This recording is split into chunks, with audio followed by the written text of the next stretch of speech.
visualization, and also tables. So why tables? We have some reasons why you might want to use tables, and then when you want details of the numbers, right? So look at this, for instance, now. So with this now, we're able to see the numbers and see, okay, this is the sales revenue for the different products. It's different from visualizing. So this shows us numbers.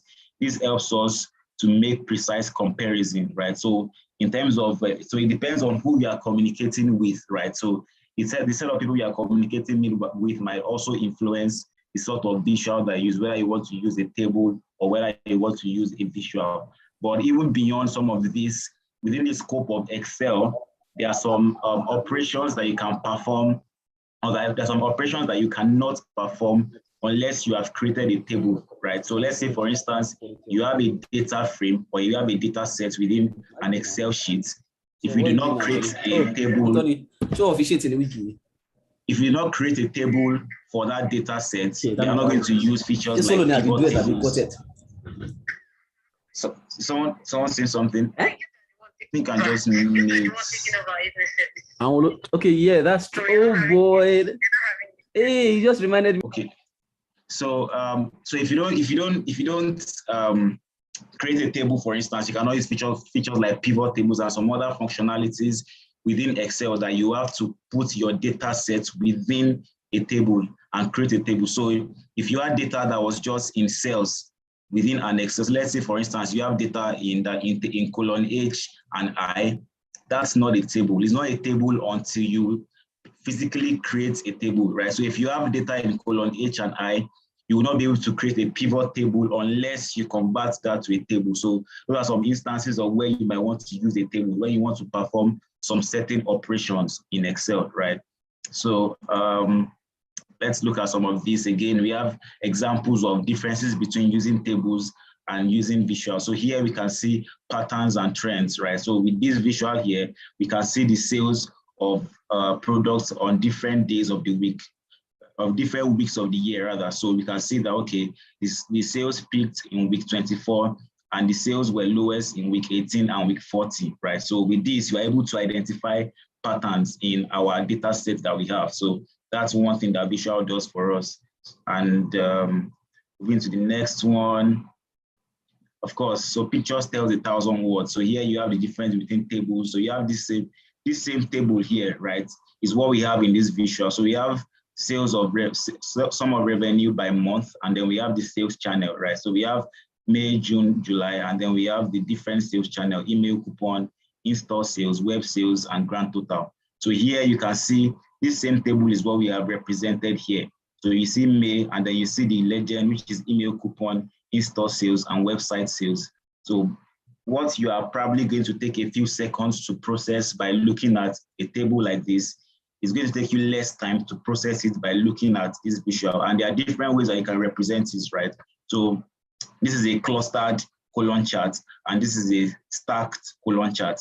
They are basically telling the same thing. It all depends. So the use cases of this will depend on how you want to communicate your information to your users, right? And the type of users you are communicating to. So you want to take all of that into consideration when you are determining what visual do I use, because there are like a wide variety of options that you can explore, right? So those are some things that you want to take into consideration when you are doing all of that. So this just covers, all of this covers differences between tables and visual. So here we see that sometimes we could mix tables, numbers, and visualization, just like we have here, right? So we have here visuals, right? And also we have what is called data labels on each of these visuals, right? So this just makes it easier for whoever is looking at it it makes it even easier for them to understand what is happening, because already it is easy to interpret, right? But this makes it even easier for them to interpret what's happening, right? So let's see. Of course, so we have the differences here. So rule for effective visualization: eliminate extraneous elements in your visualization that do not help deliver the message, right? So compare this, right, this visual to this. Which do you think is which one are you able to better understand? This looks like it is nicer, but there's so much going on here that it might not be easy for you to understand what is actually happening. right? And as a rule of thumb for me, I tend not to want to use pie charts because of issues like this, because sometimes it's difficult to tell the differences between the sizes of different quadrants, because you have quadrants here. How do you know if this quadrant is bigger than this quadrant, for instance? So those are some problems that you might want to consider. So it's not always about what looks nice. You have to consider how effective is that visual to communicate what you want to communicate. So the most important thing that you want to do is you want to communicate. Beyond whatever aesthetics, it's good to do nice designs and dashboards. That's very good. But more importantly is the information you are communicating to your end users. At the end of the day, maybe your CEO or your manager does not want to see a beautiful dashboard. They just want to be able to understand what that dashboard is telling them, right? So your users, at the end of the day, it doesn't matter. Yeah, it's good for aesthetics are nice, right? But that comes after you have actually delivered the quality, which is you have communicated information, you have communicated insights, you have added value. And so these two visuals are doing the same thing, but this is easier to understand, even though it is simpler or it looks simpler than this, right? This looks like, oh, this is nice, this is beautiful, but it's not easy to understand. So you always have to know where to strike the balance between what is aesthetically pleasing and what is effective, right? Rule for effective visualization. So Edward R. Toft is a world-renowned visualization expert who created the golden rule for effective visualization, right? So you look at this now, look at this table here, and you look at this table. Which one do we think communicates better? This looks simple and this looks colorful, but this tends to communicate better. This is is better formatted, right? So I don't know if there's anybody that just wants to quickly, in like 5 seconds, pick out one difference between this table and this table. Which one do you think is better and why? Anybody?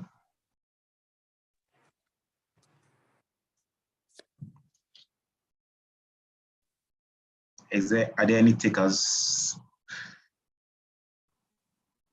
Oh, Gori, are you saying something? Gori Motola, are you saying something? I see your mic is unmuted. Okay. Okay. Then if there are no, I don't know. I think they're having audio issues or something, because I see them unmuting, but they can't speak or something. Okay. Please just check your mic. It's also unmuted, but no one is speaking. So check your mics and be sure that you guys can speak. Oh, thanks. Okay. All right. So I'll just move them because of time. So you see that this table is simpler than this, but it communicates more value. And you see here that we have sum of revenue, and it's already telling us that this is a currency column. It is using the dollar sign to tell that this is a currency column. But is someone saying something? Yes. Okay, please go ahead. Can you hear me now? Yes, I can hear you. No, I was just saying that the left table is better because it's clear, like you said, it's formatted well. I mean, even if I don't know anything about charts, but I look at the two of them, it's easy for me to read what's on the left and the right. Yeah. Exactly. So you see that, this is simpler, and then it communicates easier. It communicates more easily to anybody as opposed to this one, right? You see the way this one is formatted. You have the dollar sign here, and then we also have the dollar sign at the end of each of the values, which is like repetition, because we already have this as showing that this is the currency column. So we don't need to put that dollar sign in each of the different cells. Also, we see here that this dollar sign here is not properly formatted. It's very far away, and the other ones are like they are close to the other currency values. And then you look at the text as well. The way the text is formatted, here you have 7377.44, and then the other ones, this one has 2 decimal places, this one has 4 decimal places. So those are things that you want to make sure that if you are using a certain number of decimal places, use it consistently, right? So you want to put all of those things into consideration when you are building your visuals and your reports and things like that. Those are very, very important things, right? Sorry. Okay. Yeah, please, before you go on, so we have some questions in the chat. So I just want you to please address it before you go further. So the first question says, please, what was the name of the first chart that you showed? The first chart, let's see. That would be this one. Is it this one? This is a bar chart.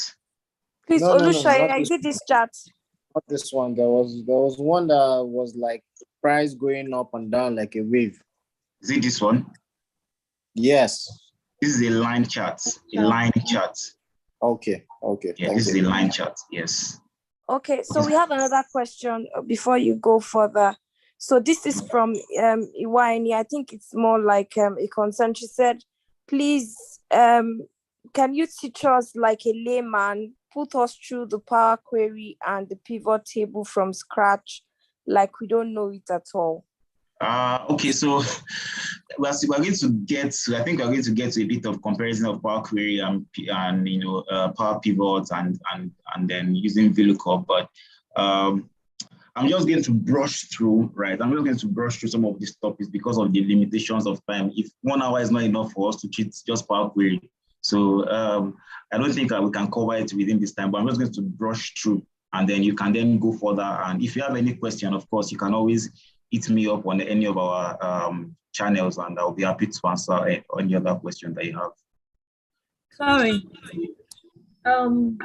Palumi, I think why you teach us the Power Query and pivot table. In the process of that, I'm sure you'll be mentioning all these line and charts. So we will get from the video already. We are already familiar with one or two, but when you go through this, you definitely be mentioning those tables, and I think those tables and line may not be our issue for now. We are lame person here, we don't know it at all.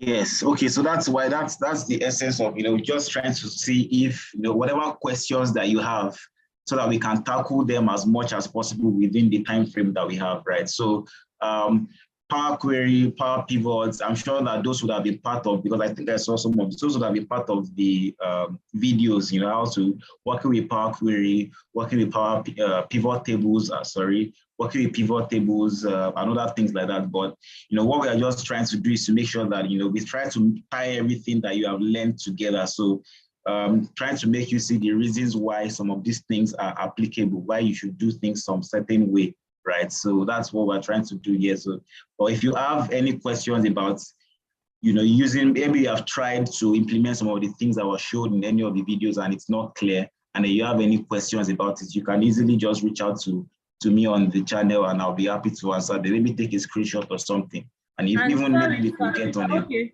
sorry, sir. Another thing is that after the videos, those videos, after them, in the video, the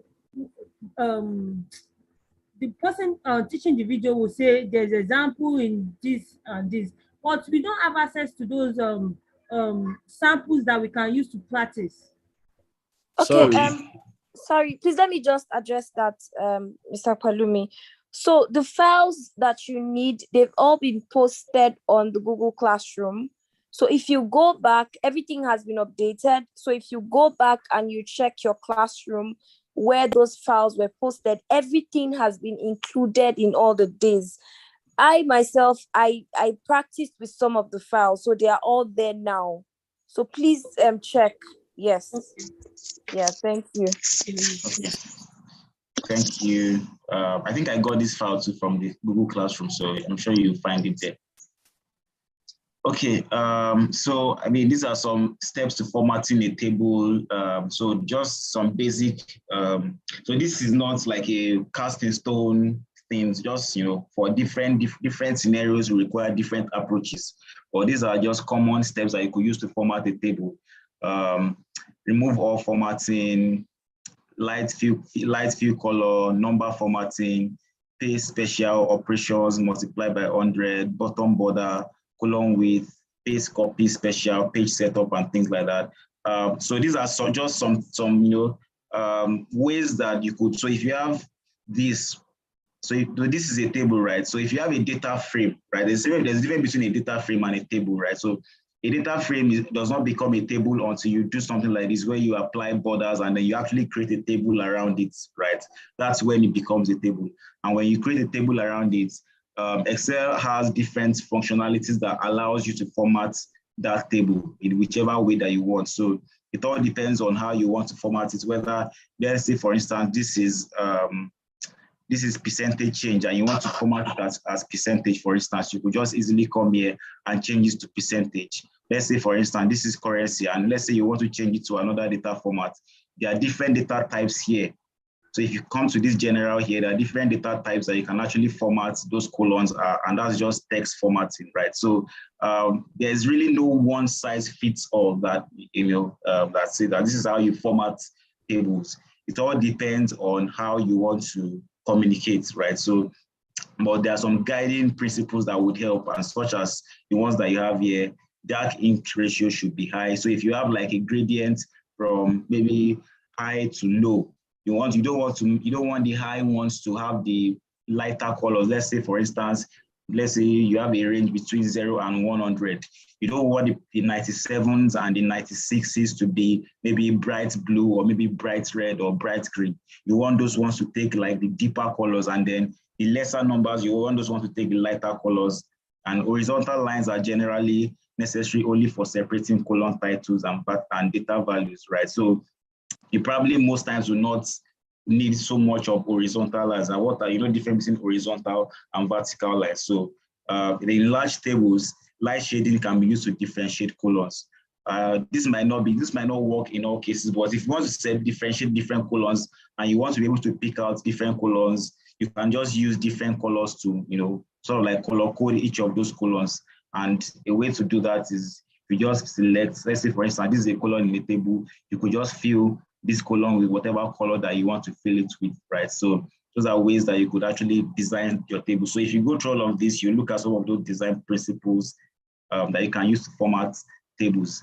So this is a bit of conditional formatting, right? So what is conditional formatting? It's just a way that, you sort of dynamically change the colors of either a cell or a table based on the satisfaction of a certain criteria, right? So there are different ways that you can do for conditional formatting. There are different rules that you can use to do conditional formatting. I went through some of those videos and I see that a bit of that has been covered in that video already. So just know that conditional formatting just means that, like the name suggests, conditional format. So you're formatting based on condition, which means that there are rules that you have set, and based on the values in your column that fits to whatever condition that you have set, is going to take maybe different colors or different visuals or different shapes or whatever it is. It all depends on whether or not it satisfies the conditions of your conditional formatting. So, okay, column, bar, and pie charts. So like I said before, column charts are, so I think there was something here. So these are column charts. So just look at column charts. This is a column, right? This is a column. So look at column charts as vertical charts. So vertical charts are column charts. So anywhere you hear column charts, don't get it confused. A column, just imagine the column of a table, right? This is a column. So if you imagine the column of a table, that will give you an idea of what a column chart is, which is they are vertical, which means that they are going from top to bottom or from bottom to top, however you choose to look at it. So those are column charts. And then bar charts are, like names suggest, bar, like a bar, straight line bar. So this is a bar chart, for instance. This is a bar chart, right? So it's like horizontal charts, right? Going on the x-axis, right? Those are bar charts. And then pie charts. So this is a pie chart here. Like name suggests, I'm sure many of us know pie charts from. So this is a pie chart here.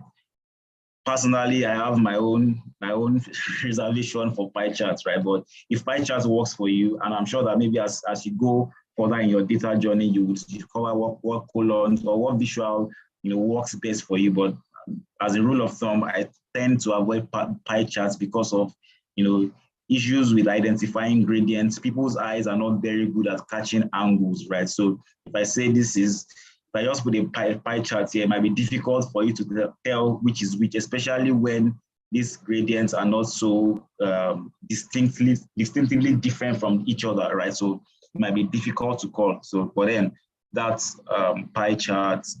Of course, so we have spoken about this, a stacked column chart and a stacked column or bar chart and a clustered bar chart. So stacked is just like when you are stacking one thing or the other, which means that you are adding one thing on top of the other one. So this is a stacked column chart, for instance, and this is a clustered column chart. So clustered in the sense that you have clusters. So this May has 3 clusters, June has 3 clusters, July has 3 clusters, and this is a stacked bar chart. May has 1, 2, 3 stacks. June has 1, 2, 3 stacks. So that's basically the difference between stacked and clustered charts. Then line charts, like I think we have gone through this one. Line charts are especially good, and I must say this, and this is very important. Line charts are especially good for time analysis. So anything that has to do with time, so long as this time, don't even think twice, don't contemplate, so long as this time, whether it is months, whether it is day, whether it is week, whether it is year, so long as this time, just go for line chart straight. Don't think twice that which visual would I use. Don't use column chart, don't use bar chart, don't use any other charts, so long as it's time related, because this shows you the progression from one point to the other. So with this, by default, the human eye tends to move from the left side to the right side. And that is the way that you would arrange your time, because you go from the earlier time to the later time. So it just makes perfect sense because it goes from left to right. So your line chart just shows you that progression in time. So that's like a rule of thumb. Always go for line charts when it has to do with anything time related. And plot your time, of course, you plot your time on your x-axis. So your y-axis is your vertical axis, and your x-axis is your horizontal axis. So always plot time on your x-axis. So I think that is it for this particular topic. So these are some, okay, dashboard. Let's see, do we have any dashboard here? Oh, dashboard. Okay, so I'm sure there's a dashboard in the tutorial, creation of a dashboard in the video that I was shared. So ideally, the way dashboard, just look at the dashboard as a combination of different visuals that are interacting with each other, right? So you have this, let's say, for instance, you have this visual, and then you have this visual, and then you have this visual, and you put them together on one page, right? On one report page like this. That is simply what a dashboard is. So a dashboard is simply a combination of different visuals that are interacting with each other, because that is important, such that if you select any point of a certain visual, you will see the effect on the other points of other visuals, right? So that interaction between them is what really makes the dashboard come to life. So dashboard is just a way of you, interacting, bringing different visuals together, and those visuals interacting with each other.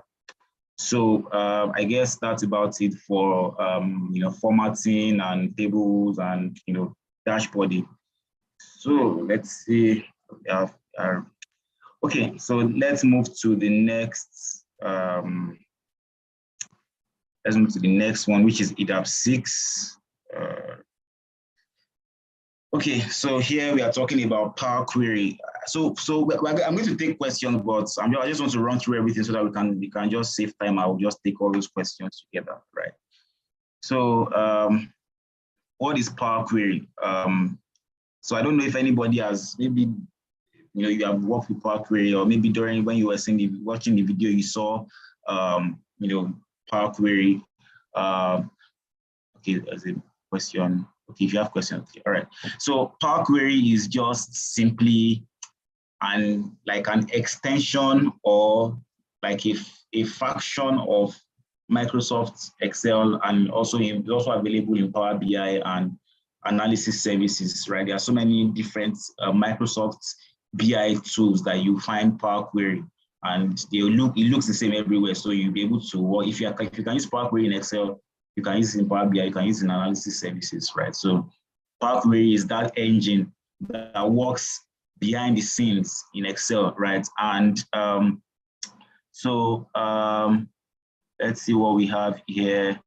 So this is, if you want to access Power Query from inside Excel, this is where you access Power Query. If you have Excel, you can just go to data, and you can go to new query. Let's say you want to go to new query from, let's say I want to get the data from a workbook, right? So I want to get the data from a workbook, and then I try to find workbook. And then I have this workbook, for instance. Or, okay, so this is one way of going about accessing Power Query. There are other ways that you can go about it. So it shows you a navigator that shows you the different sheets on that workbook that you want to access. So let's say I want to take this particular table, right? And I'll say transform data. Once I click on transform data, it takes me to, boom, Power Query editor, right? So this is Power Query, right?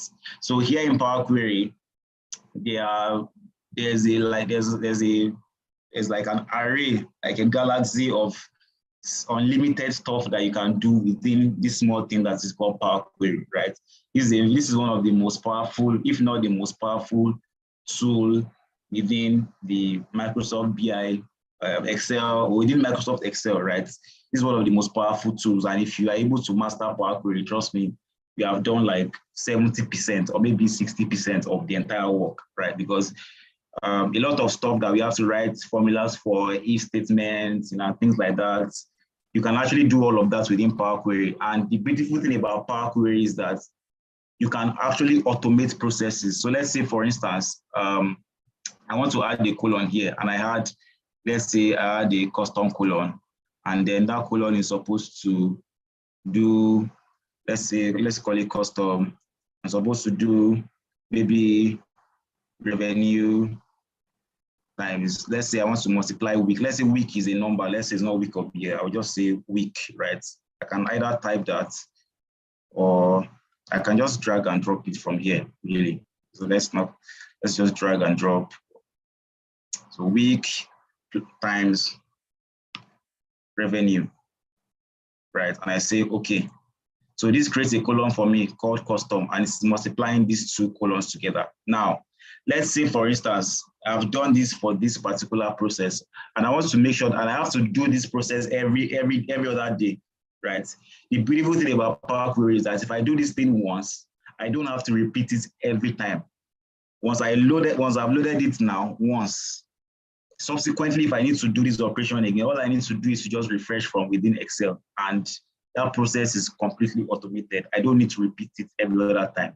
And this is just one of these several, and I will not be able to touch base on everything, of course, because Power Query it can be a course, it can be a course on its own, right? So it's very, very, very, very extensive. It has its own language, and the language of Power Query is mQuery, right? So it's different from the formula language in Excel. It's different from the language of Power Pivot. The language of Power Pivot is DAX. So there are like three languages within Excel. There are four languages. There's your MDX that you use for your VBAs and macros. There's mQuery for Power Query. There's normal Excel formula for Excel formulas, and then there's DAX for Power Pivots, right? But this is Power Query, and there are so many other things. I'm sure that by the time you begin to work with Power Query, you begin to learn more and more about the amazing stuff that you can do inside this stuff called Power Query. So of course, so that's Power Query. That's how you can access Power Query. Because this is just a summary, I won't be going into details of Power Query, but I'm sure you find all of this in the video. I think it's very, very well explained there. So let's look at some of the things that we have. Okay, so this is, I'm sure that we have seen some of these videos about pivot table, how to use pivot table and things like that. So this is an example of pivot tables and where pivot tables can. So pivot tables are good for helping to summarize data, right? So if you have like a large volume of data, pivot table is what you can use to do a summary of that large volume of data, like what we saw in that last sheet that's on EDAB 05. We saw that big table on the first page, that big table, and then we saw that summary table beside it that just summarized the total sales for the different products. That's the power of a pivot table. So pivot table is able to help you summarize a large volume of data and just pick out the specific fields, and then just whether do a sum or whether do an average or whether do a count. So let's say, for instance, these values here that says, okay, this is count of type of company, right? So we have private, we have 35%, and then we have that in percentage. we could change this count. So there are different ways that we format this, right? So you could change this count. You could change it to sum. You could change it to average. You could change it to max. Change it to mean. You change it to product. So there are so many different statistical variable functions that you can apply to this that you can use to change how that thing is computing. And that's some of the power that you can get from pivot tables. Let's see here. I think there's nothing here. Okay. So so basically, Power Query is just that tool that helps you to automate processes, right? So look at Power Query as your automator within Excel. So you can, so I'm sure a lot of us are conversant, maybe some of us are conversant with writing Excel formulas, if statements, VLOOKUPs, index and match, sums and stuff like that, which is nice and good. But Power Query takes that to a whole new level. Power Query is like the next level after you have done all of that. So a lot of those stuff that we have to do on a daily basis, and you have to, pull in stuff from different Excel files and copy and paste and, try to clean this place and delete this. A lot of those processes can be automated inside Power Query, and that's the power that, that's the power really in Power Query, right? So I think I'm going to be moving forward. Okay, so here we have some things that we can do in Power Query. Here is talking about appending, two files, right? So there are two very powerful functionalities in Power Query, which is append and merge, and it's important that we talk about the differences. So merge is, okay, let's start with append. So append, like the name suggests, is like when you are gluing one table with another table. So you have table A and you have table B, right? So append is glue table A to table B and glue them vertically. So if you look at what we have here, we have product, dates, region, and sales. We also have product, dates, region, and sales. This is Aspen, Quad, Carlota, Aspen, blah, blah, blah. And then we have all of that here. And then when we append all of that, we append them, we have from the table on the top, we join that to the table below, and then we have this one table that joins it vertically, right? Now, there's the flip side to this, which is, okay, so there's something that I should mention here, which is that if you are appending two tables, and this is very, very important. One, those two tables must have the same number of columns. So if you have 5 columns on table A, you must have 5 columns on table B. Otherwise, Excel is going to throw a big error in your face and you'll be wondering what is happening, right? And that can be very frustrating. So you must have the same number of columns. That's one. 2, your data types must be the same. So you cannot have dates in date column here, which is data type date, and dates in this other column is now data type integer. If you do that, Excel is going to throw an error in your face because you cannot have 2 different data types within the same column. So all of the values in your column must be the same. So you have to always be conscious of that. So let's say, for instance, there are times when you have to format number as not number. Maybe if you have things like customer ID and your customer ID is like 001, 002, 003, and you format that as text. If your other table is formatted as number and you try to append that as well, it's going to give you an error. So the format must be the same. That's 2.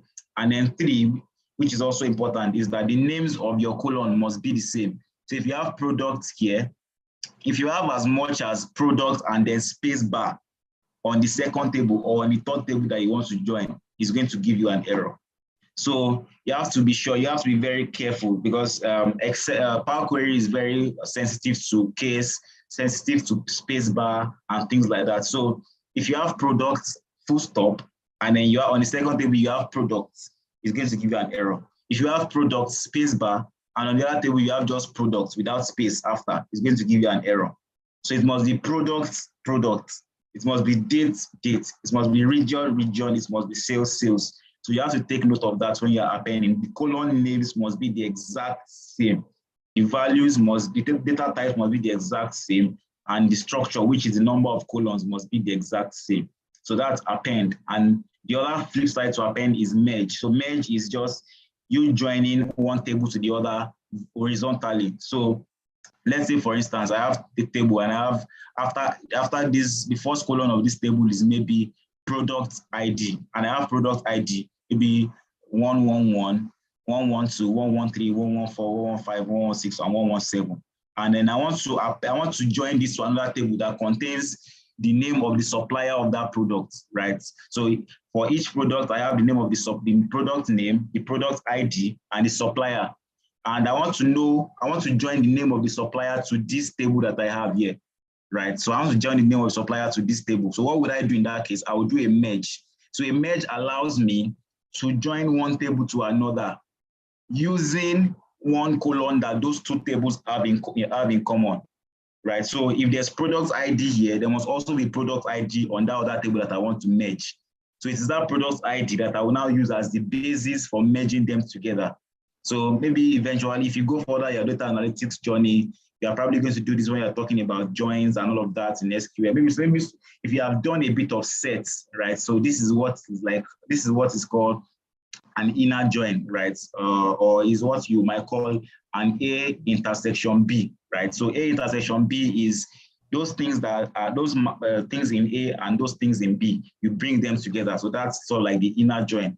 So that's what merge is. So bringing what's in table A, merging it to table B, finding the relationships between those two tables and using that relationship to glue them together. So that's different between append. So append is more of vertical and merge is more of horizontal. Yeah, I think that's about it for this one. Because of time, let's just quickly run to the final one, which is EDAP 7.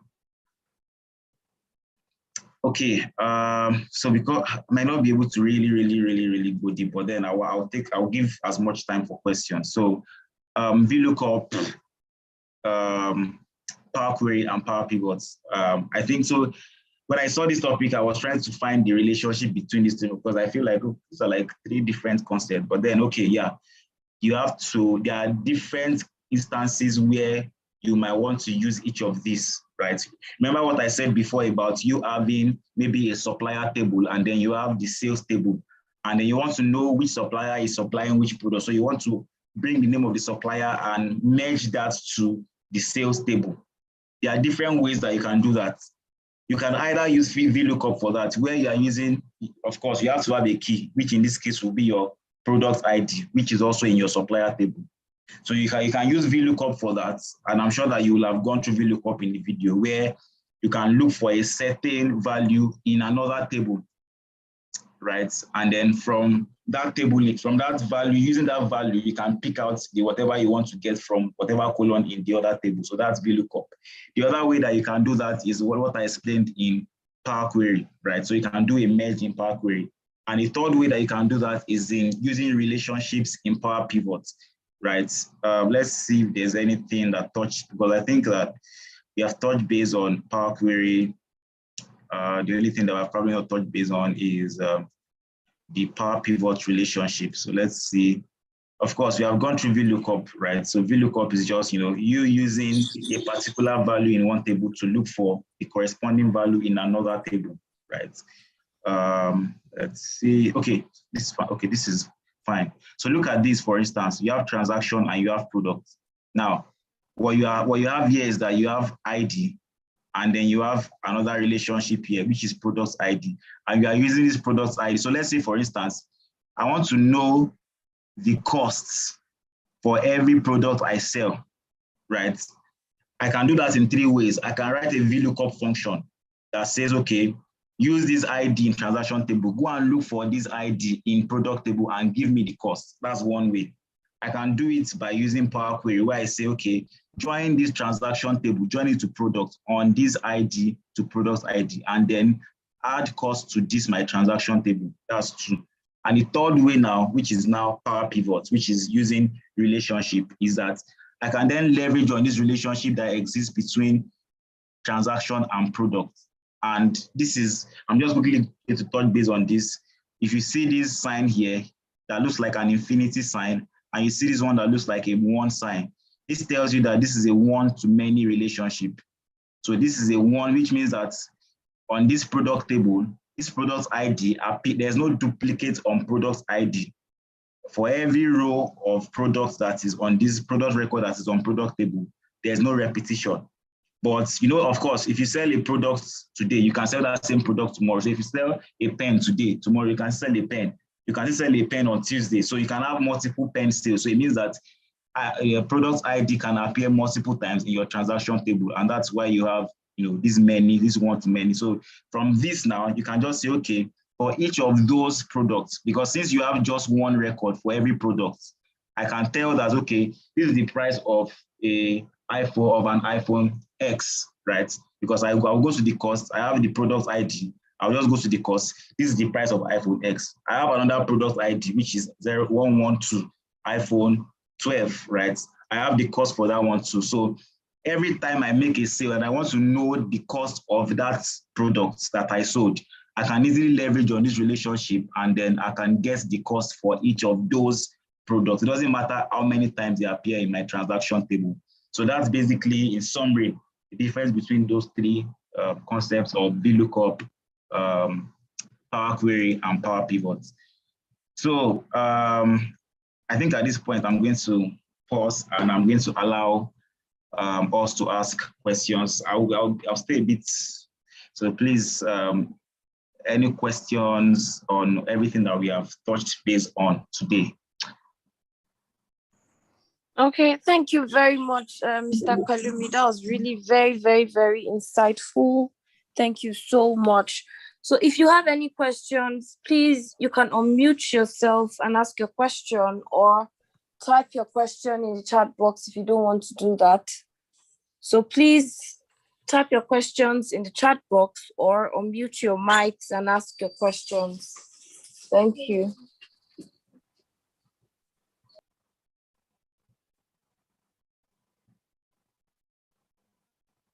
Okay, so if we all understand, let's unmute our mics and also say we understand.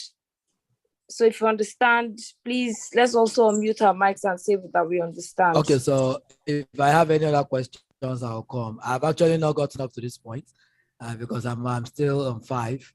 I just realized that I needed to be practicing the questions as I'm reading. All the while I was just going through the videos. So I had to go back to 2 from the scratch again. I started practicing the Excel sheet. So coupled with work in the office and everything. So as soon as I get to 7, if I have any concerns, I'll put it in the Slack channel. Is Balumi also in the Slack channel? Yes, he's on the Slack channel as well, yes. Okay, I'll just send him a message on one-on-one or something. Yeah, thank you. Okay, thank you so much. Thank you, Gori. Okay. Shaya. Olushaya, we can't hear you. Please. Yes, I'm here. I can hear you. Okay.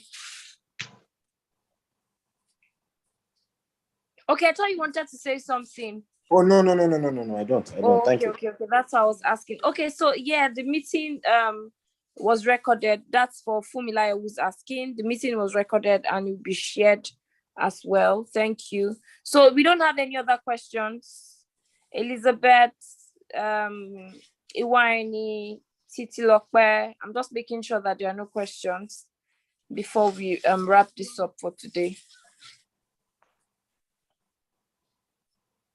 Elizabeth, are we good?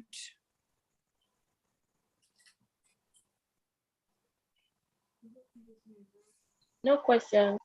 Okay, thank you very much. Okay. How about Iwani? Okay. Great then. If there are no questions. Okay, then I think we can wrap this up if there are no questions. Thank you so much, Mr. Kalumi. Hello. Yeah, this is Bode. Yeah, this is Bode. Okay. Yeah, for those that are still not sure exactly where the files are I'm sharing my screen at the moment. You can see my screen. I'm sure you can. Or can't you? Can you see my screen, please? Yes, I can see your screen. Yeah.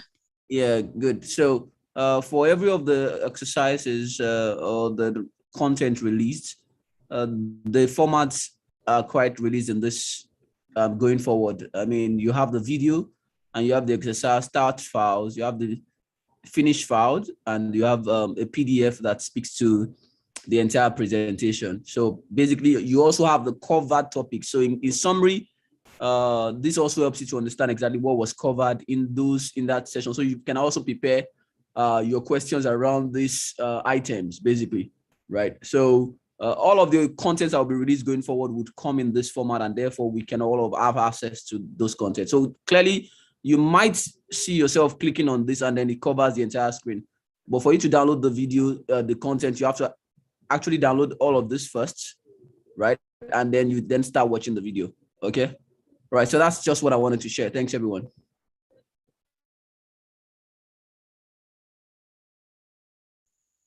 Okay, thank you everyone for coming for today's session. Thank you so much, Mr. Pelumi.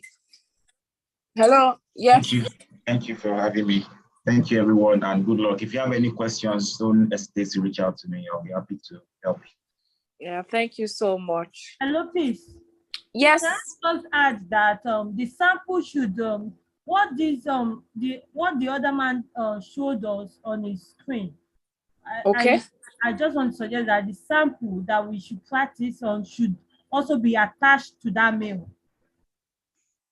Okay, it's all on the Google Classroom, the attachment. If you click on the day, why we have this, we can have it on the same page, the video, the whatever, and the sample. Okay, no problem. I'll check that. No, I want to understand that. I want to understand that clearly. So please, before we wrap up, let's understand that clearly. What I'm saying is, like you have the video, you can also attach the sample that we are supposed to practice. That is what you are seeing here. Look at it. This is an Excel file. That's the visualization. This is an Excel file. This is a PDF. This is the video. Can you see that? Yeah.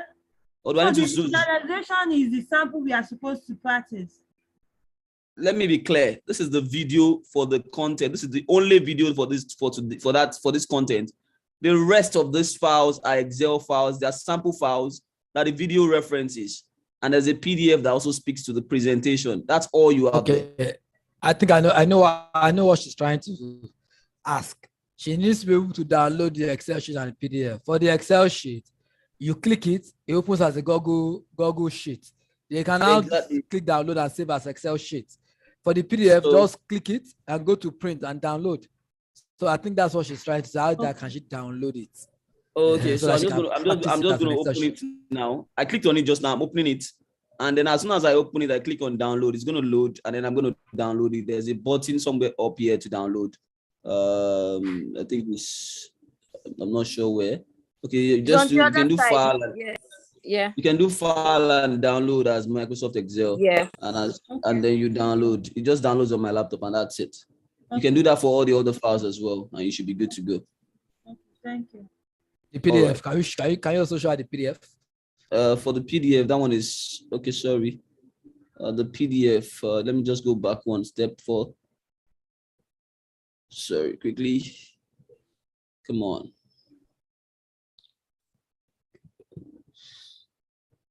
Okay. So PDF looks like this. Okay, sorry. We have also improved on other releases. So you would see them in an attachment instead. You see them as an archive file all at once for the next release. So something like this. So you don't have to bother yourself with all of the downloads. So we're going to be putting it in a zip file like this, right? So for the next release of content you would have, it will be in this format, a compressed archive. Then you can uncompress it on your own end. So you don't have to be downloading one after the other, okay? Okay, thanks. Yeah. All right. So we can wrap up now. Thanks. Okay, thank you very much, Mr. Bode. Thank you everyone for coming. Somebody saying something. Okay, so thank you everyone for coming. Thank you, Mr. Bode. Thank you, Mr. Pelumi, once again. Thank you everyone for coming. So that's a wrap for today. See you in the next session. Bye, everyone.